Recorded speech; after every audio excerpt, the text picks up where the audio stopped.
So forgiveness, love, compassion, understanding, tolerance, they all go together. And that is really helps you to grow, to improve your life, to have better life in all areas. Because our nature is forgiving nature. Our nature is not resenting nature. Our nature is loving nature. If people would recognize how much love they carry inside of them, all conflicts in this world will stop. Just this one thing, to recognize how much love they're carrying inside of them.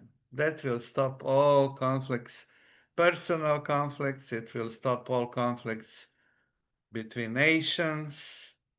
All wars will stop just by realizing how much love they carry inside, because we have forgotten.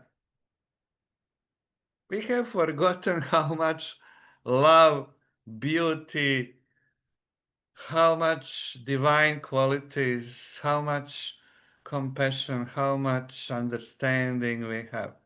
And that is the causing the problem. Okay? So that's why, some big teachers like Jesus Christ was teaching only forgiveness and love. Buddha was teaching on compassion. You see? So these big figures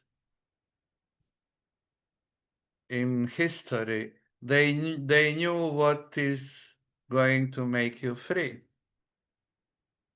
They didn't teach you meditations for hours or to go to classes for 10 years or 20, you know, do sessions. No.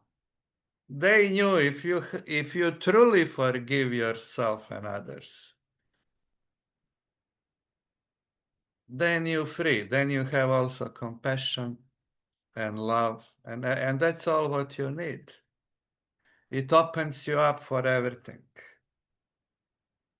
You see? But what's happening with us? We say, oh, yes, we have forgiven our mother, father, we have forgiven our partners, but never happened. We just suppressed these feelings so we are not aware of them. And they are waiting for us to become aware of them. That's happening to most of people. Yes, yes, I have forgiven, but not really. You see? When you really forgive somebody, then you're grateful for this, what happened between you and that person. You're grateful, you're thankful. That doesn't mean you need to sleep or live with this person any longer. Doesn't mean that you have to live with this person every day. You can separate, you can have your life different, new life. You see?